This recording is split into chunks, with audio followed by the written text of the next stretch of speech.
Este capítulo de Proverbios 17 es un capítulo que trata sobre varios temas, entre ellos habla acerca de la conducta inicua, el soborno, la conducta del necio, la amistad, el uso de la lengua al hablar, la pelea también, digamos, algunas instrucciones en cuanto a la contienda, a la reyerta, y también acerca de la alegría, también hay algún versículo que trata sobre el gozo y la alegría.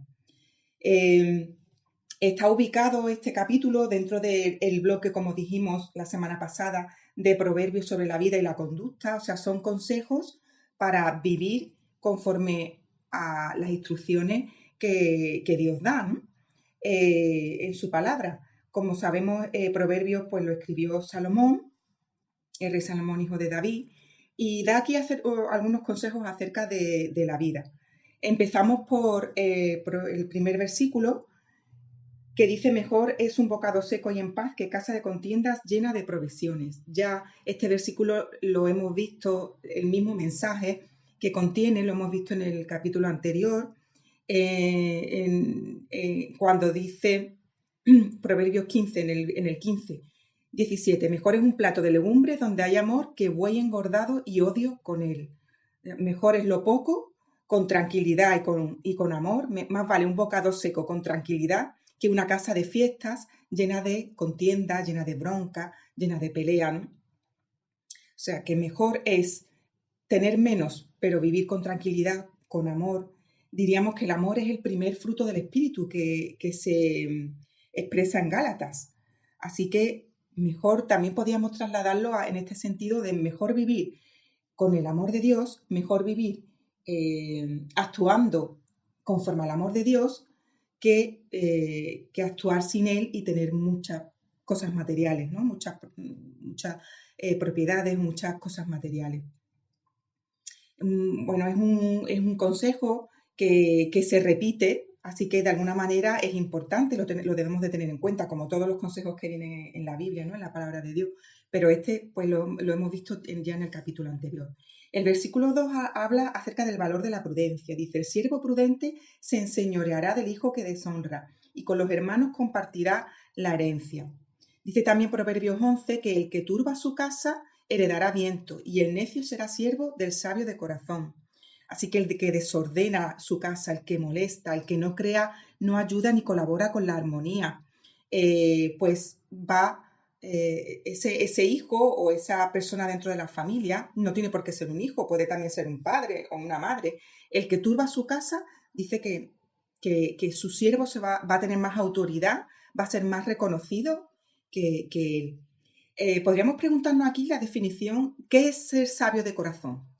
¿Mm?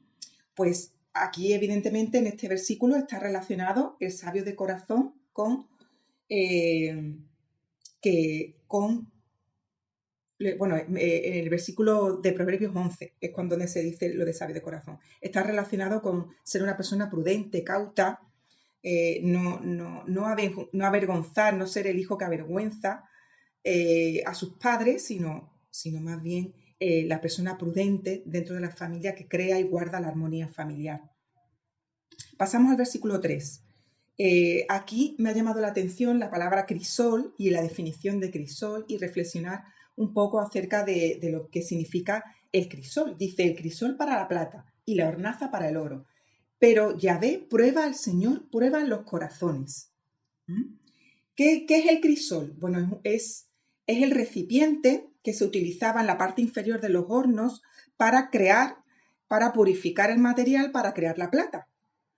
Es un material refractario y se emplea para fundir a temperatura elevada.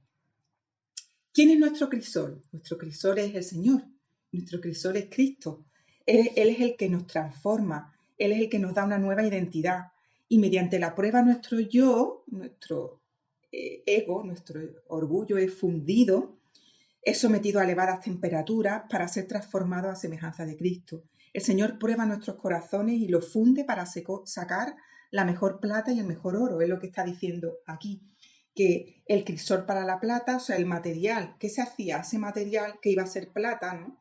Se metía en el horno y en ese recipiente que es el crisol, y ahí sometido a elevadas temperaturas, ahí nosotros, cuando dejamos que el Señor transforme nuestros corazones y nuestras vidas, y cuando entendemos el sentido y el significado de la prueba, que es ese transformarnos para tener más pureza en el Señor, para dejar que Él nos transforme y nos vaya purificando, pues es esa experiencia transformadora con el Señor, que es nuestro crisol, lo que es el sentido de las pruebas en nuestras vidas, ¿no? El sentido de las dificultades en nuestras vidas.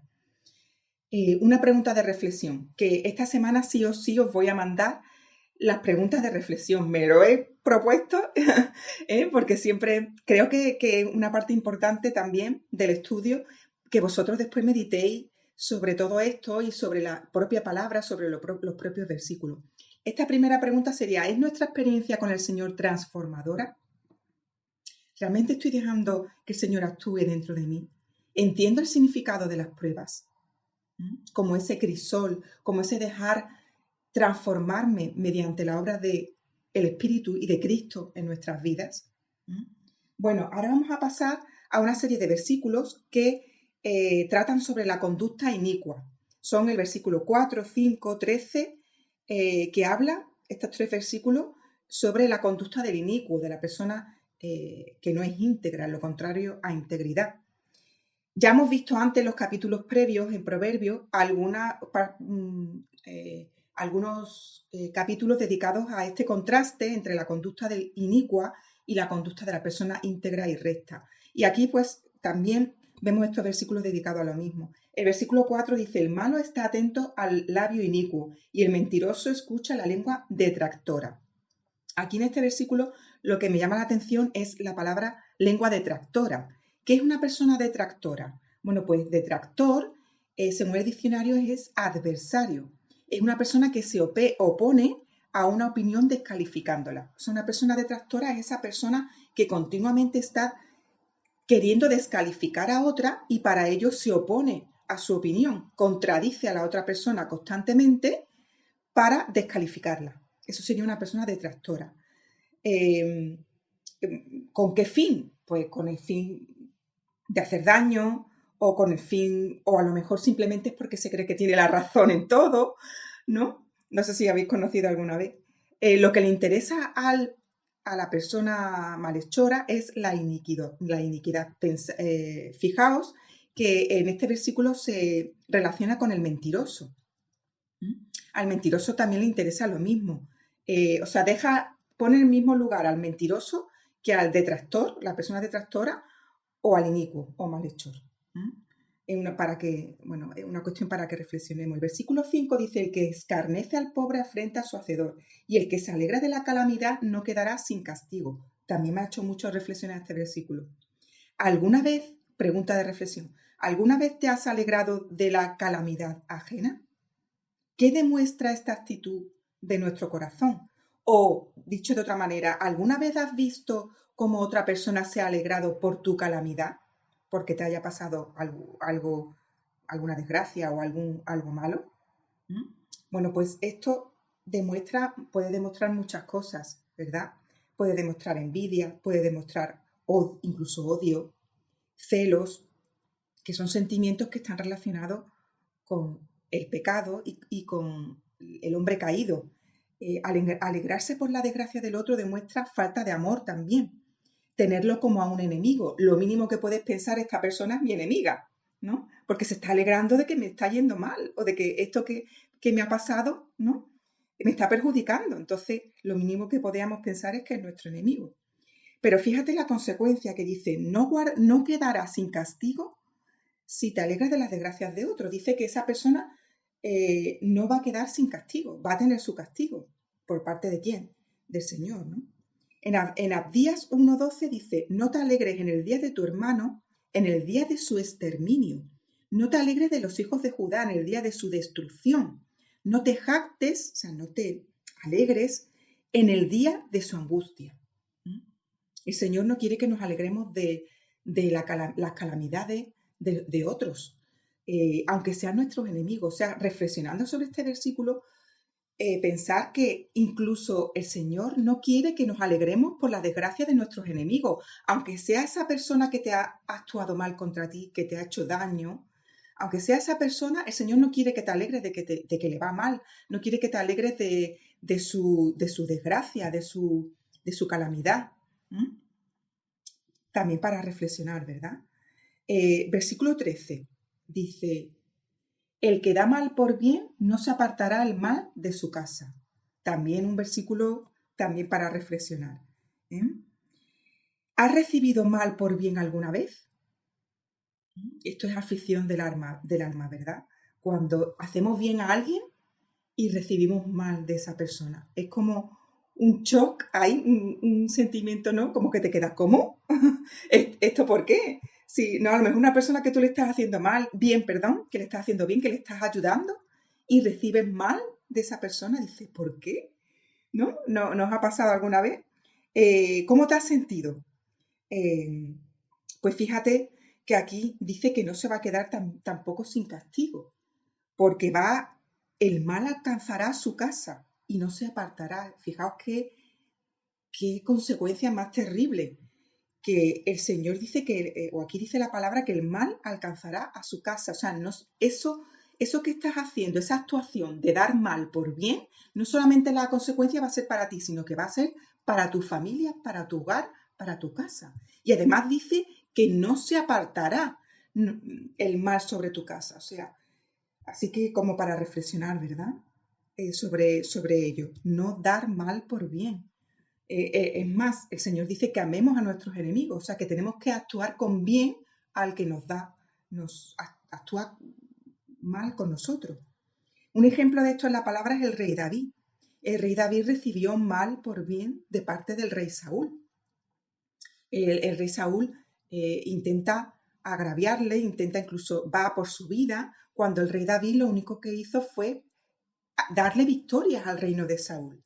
Lo que hizo fue ayudarle al rey Saúl, incluso cuando le toca y le canta música, para cuando tiene ese espíritu que afligía al rey, y solamente era el rey David el único que podía darle paz. O sea que no hizo más que bien David con el rey Saúl, y sin embargo Saúl quiso ir contra él, ¿no? Hasta Jonathan le advierte, su hijo, el hijo de Saúl, Jonathan, le advierte a Saúl de que está actuando mal, porque David solamente había hecho bien a su reino y a su persona. Y sin embargo, él pues buscaba, ¿por qué? Pues por ese corazón de alguna manera que estaba afectado y lleno de sentimientos negativos, ¿no? Como los celos o el orgullo, etc. Otro versículo, el versículo 6 ya es otro tema, pero bueno, lo he dejado aquí en este bloque. Dice el versículo 6, corona de los viejos son los nietos y la honra de los hijos sus padres. La corona de los ancianos son los hijos de los hijos. ¿Mm? Y los padres son la gloria de sus hijos. Dice el Salmo 127, don, regalo del Señor son los hijos. Y si nos vamos al Salmo, lo voy a buscar un momentito, 128, en el Salmo 128, el versículo 3 del Salmo 128, dice, tu mujer será como vid que llena fruto a los lados de tu casa, tus hijos como plantas de olivo alrededor de tu mesa. He aquí que así será bendecido el hombre que teme al Señor. ¿Mm? O sea, que tus hijos serán como plantas de olivo alrededor de tu mesa. Es un don, un regalo del Señor por gracia, los hijos, ¿no? Cuando nos lo da, cuando vienen a la familia, cuando vienen a la unión familiar. Es un regalo y también es una corona de la persona, sus nietos, que de alguna manera el reflejo también de lo que hacemos en nuestros hijos lo vemos en nuestros nietos. ¿Mm? Quizás yo lo expresaría de esta manera. El reflejo de lo que hacemos en la vida de nuestros hijos lo vamos a ver en nuestros nietos de alguna manera, ese fruto o esa consecuencia. También por eso de alguna manera la corona es como lo que te hace sentir de alguna manera valioso, ¿no? ¿Mm? Lo que te aporta valor. Bueno, vamos a ver ahora la conducta del necio.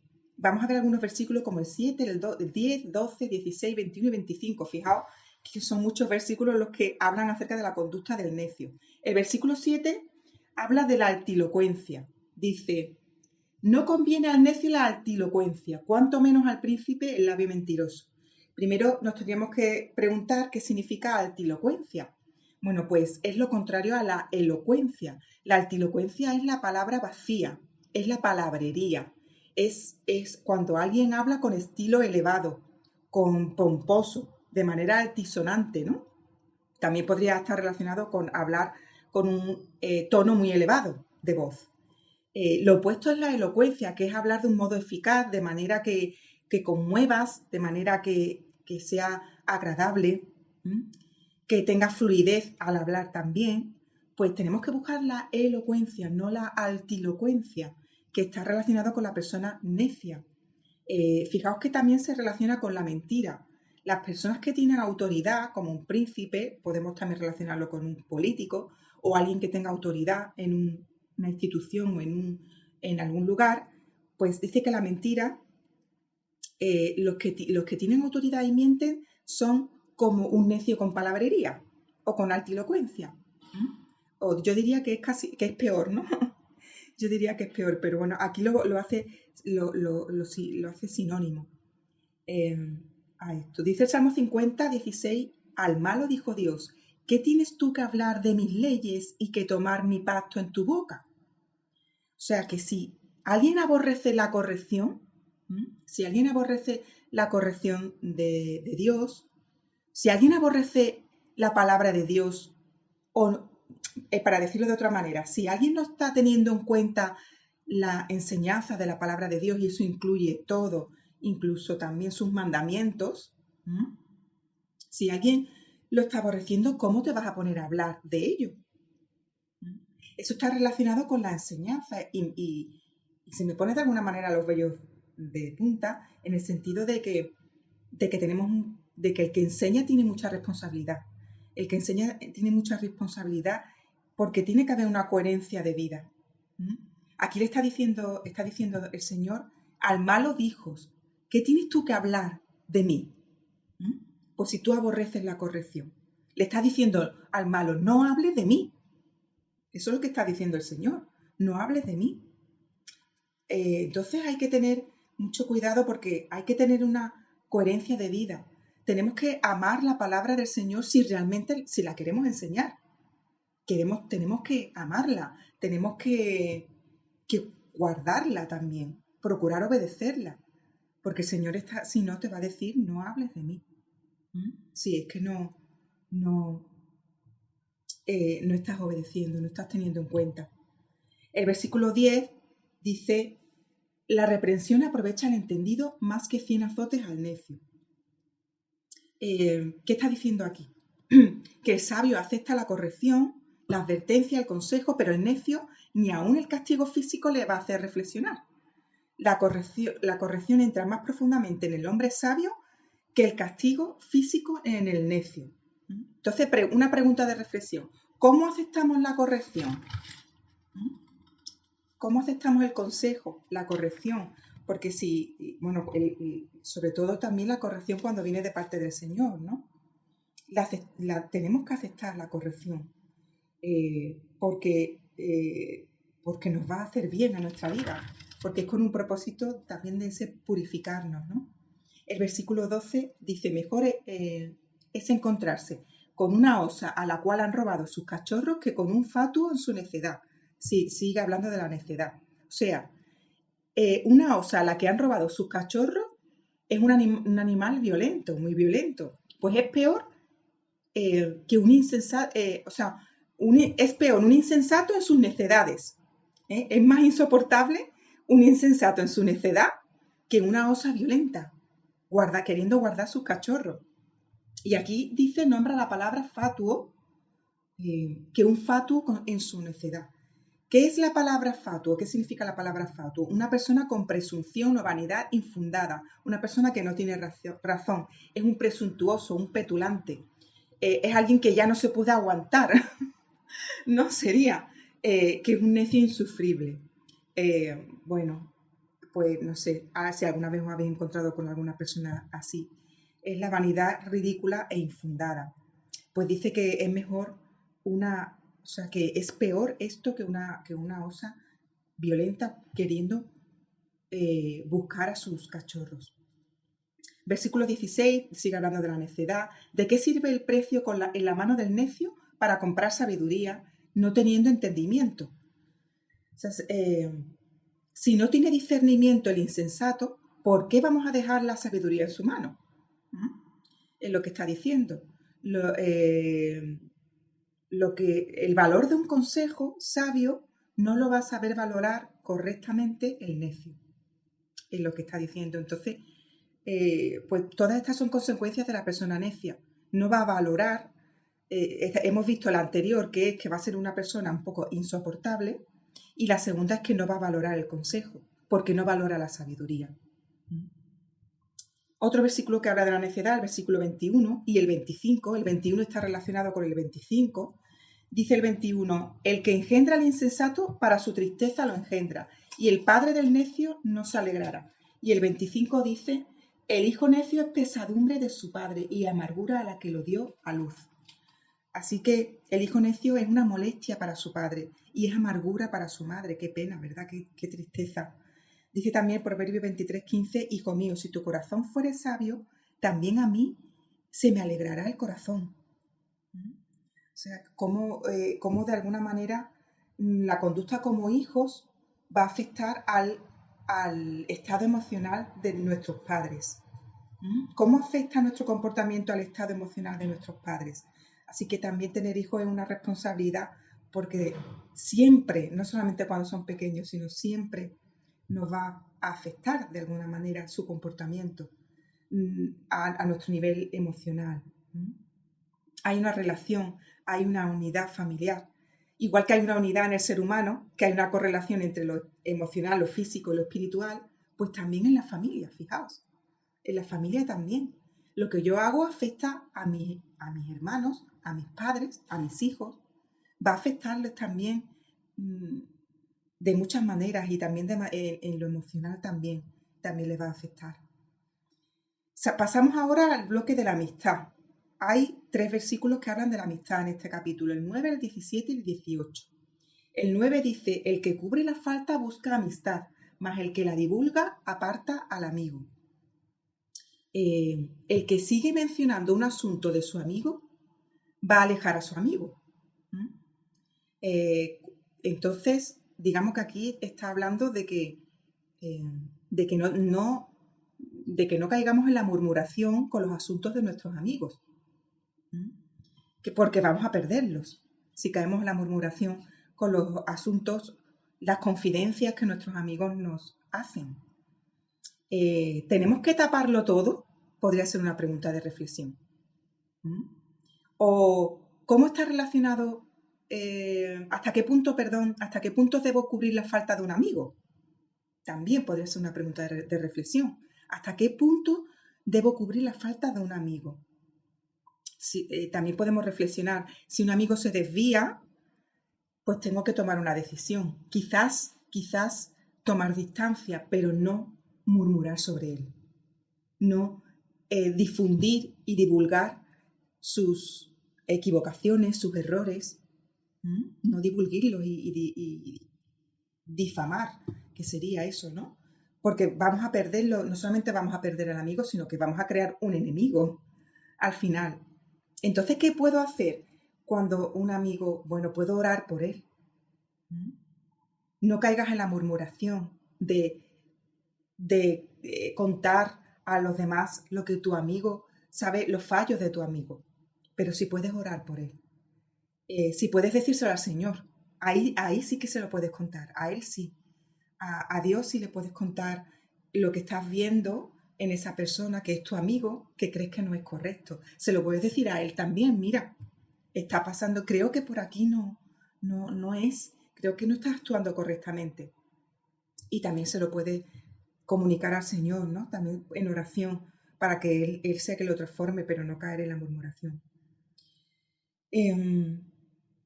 Versículo 17 dice, en todo tiempo ama al amigo y es como un hermano en tiempo de angustia. Este versículo yo no lo he entendido bien hasta que no me he puesto a estudiarlo en esta ocasión. Porque no sé si vosotros habéis escuchado la interpretación de que como que el hermano va a ser peor que el amigo en una situación de aflicción y dificultad. Pero eso no es lo que está diciendo este versículo. Lo que está diciendo es que el hermano, un buen hermano debe de protegerte, debe ayudarte. Un buen hermano está para las adversidades. Debe dar apoyo y protección a sus hermanos. Entonces, un buen amigo, va a actuar como un hermano en tiempos de angustia. Eso es lo que está diciendo. Y lo he leído en la versión en hebreo y me lo ha aclarado, porque lo dice de otra manera. Dice que el hermano nació para las adversidades. Entonces, o sea, la función del hermano, fijaos, no sé si lo habéis visto desde este punto de vista, es ayudar, es proteger y es dar. No está diciendo este versículo que tu amigo es mejor que cuando estés en adversidad vayas a tu amigo que te va a ayudar más que tu hermano, no. Eso no está diciendo. Lo que está diciendo es que si amas a tu amigo, se va a comportar como un buen hermano en tiempo de adversidad. Se va a comportar como un buen hermano. Eso es lo que está diciendo aquí. También lo podemos ampliar el sentido este sentido de la función del hermano de ayudar y proteger a los hermanos de la iglesia también, trasladarlo al contexto de la iglesia. Y la función de los hermanos en la fe también es sostenernos en la adversidad, es ayudarnos, es protegernos. Es este el sentido o la función o el objetivo también de los hermanos en la iglesia. Seguimos con la amistad. El versículo 18 dice, el hombre falto de entendimiento presta fianzas y sale por fiador en presencia de su amigo. También dice Proverbios 11, sufrirá el que sale fiador por un extraño. Así que si quieres guardar y conservar un amigo, no seas fiador de su deuda. No seas fiador de su deuda, eso es lo que está diciendo. En Proverbios se habla en diferentes pasajes, en Proverbios 11 acabo de nombrar, Proverbios 22, también dice no estés entre los que dan fianzas, en el capítulo 22, o sea, ayuda a las personas, pero no te comprometas firmando una fianza o avalando un préstamo en un banco, por ejemplo, trasladándolo a nuestra época, ¿no? A nuestro contexto. Pues Proverbios no dice que hagamos eso. Y aquí en este versículo dice que vas a perder a tu amigo, fíjate. Dice que vas a perder a tu amigo, o sea, mejor ayúdalo de otra manera. Mejor que le des dinero, que le prestes dinero a que firmes una fianza o un préstamo. Bueno, pasamos ahora al soborno. Vamos porque hay mucho en este capítulo. Hay dos versículos, el versículo 8 y el 23. El versículo 8 habla del soborno. Dice, piedra preciosa es el soborno para el que lo practica. A donde quiera que se vuelve haya prosperidad. Así que el que funciona con el soborno, aquí el soborno tiene sentido de dádiva, de regalo. Y lo practica, lo hace con regularidad. Te doy esto a cambio de, ¿vale? Sería el sentido del soborno, pues no le agrada al Señor. Esto dice Éxodo, en Éxodo, vamos a ver lo que dice Éxodo sobre el soborno. Y no aceptará soborno, porque el soborno ciega aún al de vista clara y pervierte las palabras del justo. Así que aquí en Éxodo dice que no aceptemos el soborno. Cuando te quieren regalar algo para que tú después le hagas un favor. Hay que tener mucho cuidado con las dádivas. ¿Vale? Y esto es muy sutil. Esto puede llegar a ser muy sutil, porque hay tantas maneras de hacerlo. Podemos reflexionar sobre este tema también, ¿no? En nuestras vidas y tenerlo en cuenta. El versículo 23 dice, el impío toma soborno del seno para pervertir las sendas de la justicia. O sea que se pervierten los caminos de la justicia con el soborno. Se pervierte la justicia. Se pervierten las personas con el soborno. Y lo tenemos que tener en cuenta. El uso de la lengua, otro bloque. Aquí hay varios versículos, versículos 9, 15, 20 y 26. Habla sobre nuestro hablar. En Proverbios se habla mucho del tema del uso de la lengua, de nuestro hablar. En los capítulos anteriores lo hemos visto o lo podemos ver. Y el versículo 9 dice, el que cubre la falta, bueno, ya lo hemos leído antes, divulgar, cubrir la falta del amigo, más el que la divulga. Entonces, aquí me voy a centrar en divulgar, en el verbo divulgar, difundir, que significa extender o expander, murmurar. Así que el que calla cubre la falta, el que habla de ella aparta al amigo. Tenemos que aprender a callar cuando tenemos que callar, no divulgar, no divulgar. El versículo 15 dice, el que justifica al impío y el que condena al justo, ambos son igualmente abominación al Señor. Justificar al impío y condenar al justo. Son dos actuaciones que hacemos con nuestro hablar que son abominación para el Señor. Dice Éxodo 23, aléjate de acusación falsa y no mates al inocente ni al justo, porque yo no absolveré al culpable. O sea, el Señor va a actuar. El Señor va a actuar con la persona que es culpable, con la persona que actúa mal, el Señor va a actuar. Dice que Él no va a absolver, no va a dejar sin castigo, sin consecuencias a la persona que es culpable. Así que tú relájate cuando tú ves injusticia en el sentido de tú querer tomar venganza. No tomes venganza, porque el Señor va a actuar. ¿Mm? Y tampoco justifiques al impío con tu boca ni condenes al justo, porque eso es abominación al Señor. El Señor eso no le agrada. Tenemos que tener mucho cuidado. Y hoy en día se justifica mucho al impío. Podríamos después nombrar muchas situaciones, ¿verdad? En la sociedad incluso, con comportamientos y con modo de ver la vida, que se justifican, que son impías, que no son correctas, que van en contra también de los mandamientos del Señor. El versículo 20. El perverso de corazón nunca hallará el bien, y el que revuelve con su lengua caerá en el mal. El de lengua perversa, el perverso de corazón, caerá en el mal. ¿Qué sí que es revolver? Es confusión, significa confundir, querer confundir. Incluso podemos aquí relacionarlo con la mentira. Dice el Salmo 18, 26, limpio te mostrarás para con el limpio y severo serás para con el perverso, con la persona perversa. Así que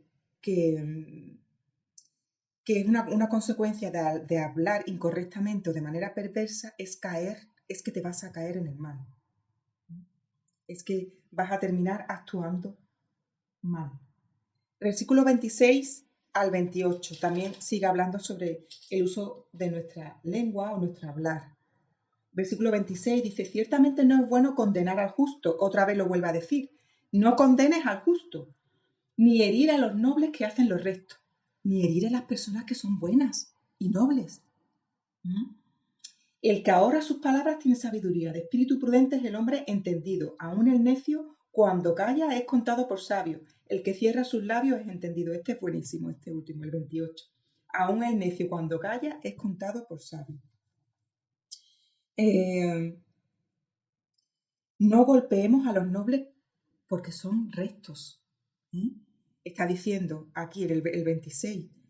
Pregunta de reflexión. ¿Por qué pensáis que esto puede ocurrir? Golpear al justo, condenarlo, herir a la persona noble que hace lo recto. ¿Por qué? Bueno, lo dejo ahí a modo de reflexión. Esto es abominación al Señor. Es lo mismo que justificar al impío, pues igual que condenar al justo. Lo vemos en un ejemplo de la palabra, lo vemos cuando Abraham intercede por Sodoma, le dice al Señor, lejos de ti el hacer tal, que hagas morir al justo con el impío y que sea tratado el justo como el impío. Nunca tal hagas.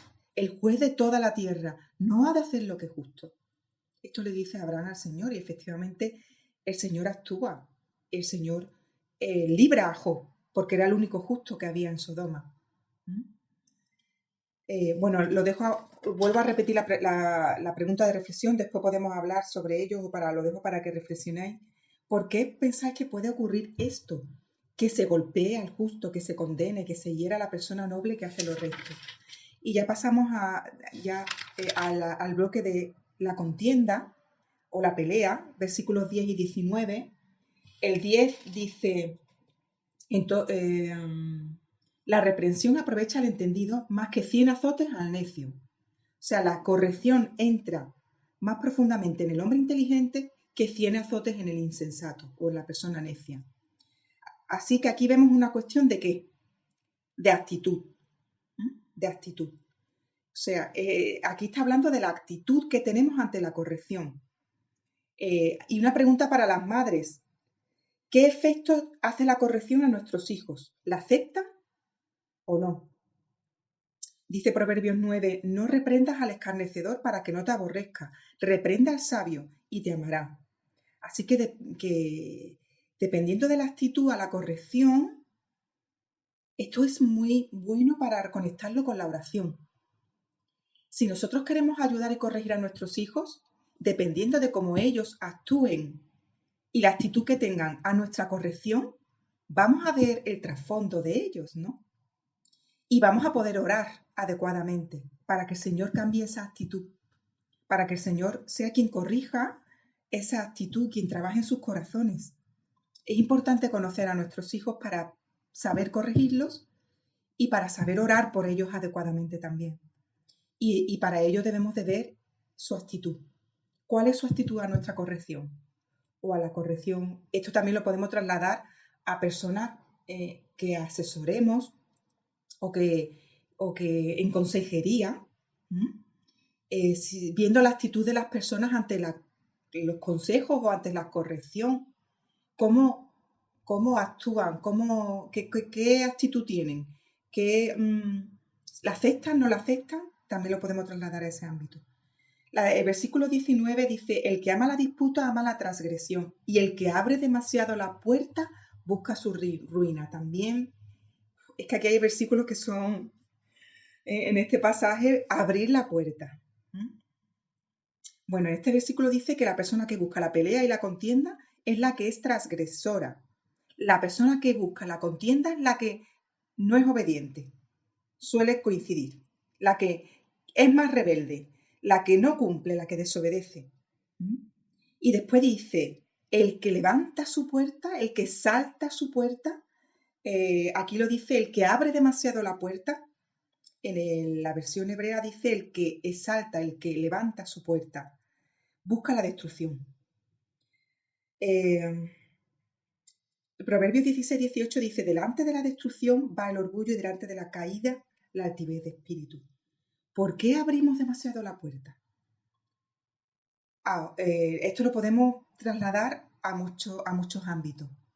La primera pregunta sería, ¿cómo podemos abrir demasiado nuestra puerta?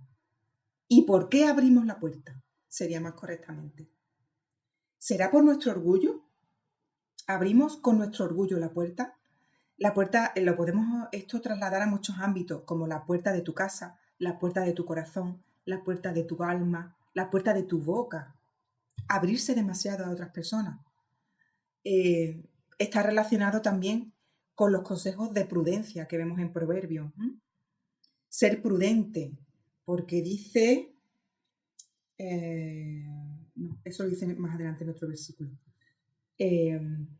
Pero evidentemente no abrir tu puerta demasiado es ser prudente.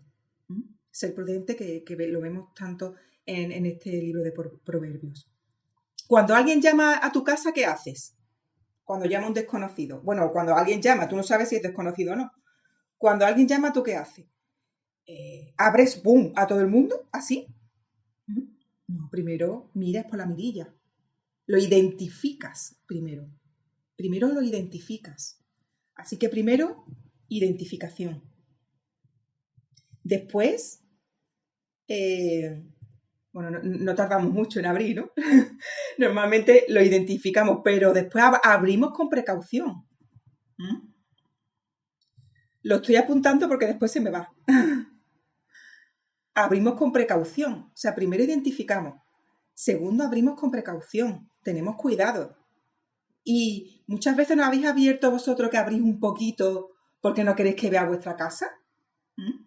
¿No hacéis vosotros que abrís un pelín que se os vea la cara? ¡Hola! Pero no, cuando es alguien desconocido y no sabéis, y la abrís porque pensáis, o incluso vienen a traer un paquete y abres justo la puerta para que te entre el paquete. No sé si lo habéis hecho alguna vez, porque no, ¿no? Eh, porque queréis guardar vuestra intimidad, ¿no? Vuestra casa. Pues abrir con precaución. Primero tenemos que identificar y después tenemos que abrir con precaución y ver quién es, ser prudente. También en todos los aspectos de nuestra vida eh, y sobre todo con las personas nuevas, las personas extrañas, las personas que recién conocemos. Esto se traslada a todos los ámbitos de nuestra vida, a todos, a todos. Podemos después decir ejemplos, pero evidentemente se traslada a todos los ámbitos. Bueno, esto de abrir la puerta me ha hecho mucho reflexionar también, la verdad, y creo que es un buen consejo, no abrir la puerta demasiado, porque dice aquí que busca su ruina. Eso es destrucción, lo dice Proverbio, el versículo 20, porque busca su ruina. La alegría, el versículo 22, dice, el corazón alegre constituye buen remedio, mas el fruto triste seca los huesos. A mí me encanta hablar de la alegría, me encanta. Ser alegres, porque tenemos que ser alegres, porque es un fruto del Espíritu. Fíjate que el gozo es el segundo fruto del Espíritu en la lista de Gálatas. En Gálatas 5, 22 se nombra el gozo por detrás del amor. Primero el amor y después el gozo. Así que, ¿cuál es el verdadero gozo y la verdadera alegría de todo hijo de Dios, de toda hija de Dios? Pues es el Señor. Y el gozo auténtico es un fruto del Espíritu. Y, y tenemos que buscar la fuente de nuestro gozo, que es esa sanación que el Señor nos da y esa llenura del Espíritu Santo dentro nuestra también. Te quedas desnutrido, dice este versículo, te quedas roto, triste y quebrantado. ¿Cuándo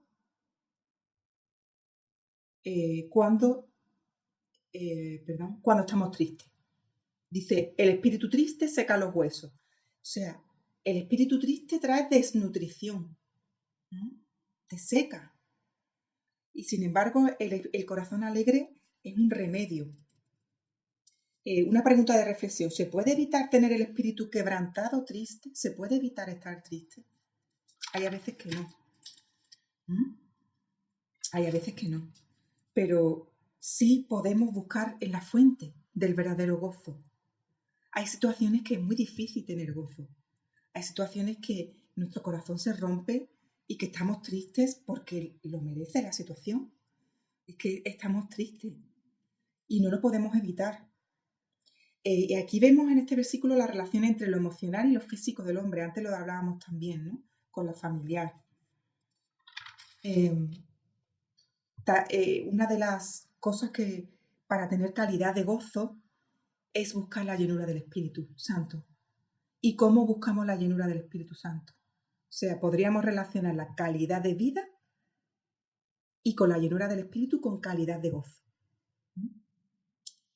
Porque queremos tener un gozo auténtico, no un gozo falso, una alegría auténtica. ¿Y cómo se hace eso? Buscando a Dios, obedeciendo, muy importante, apartarnos de la iniquidad, apartarnos de la maldad del mundo, buscando su rostro, buscando el rostro del Señor. Buscar la llenura del Espíritu, que es un fruto del Espíritu, el gozo, el segundo después del amor. Bueno, para concluir, que ya llevo mucho tiempo, voy a hacer un resumen de los aspectos que hemos visto. Rápido.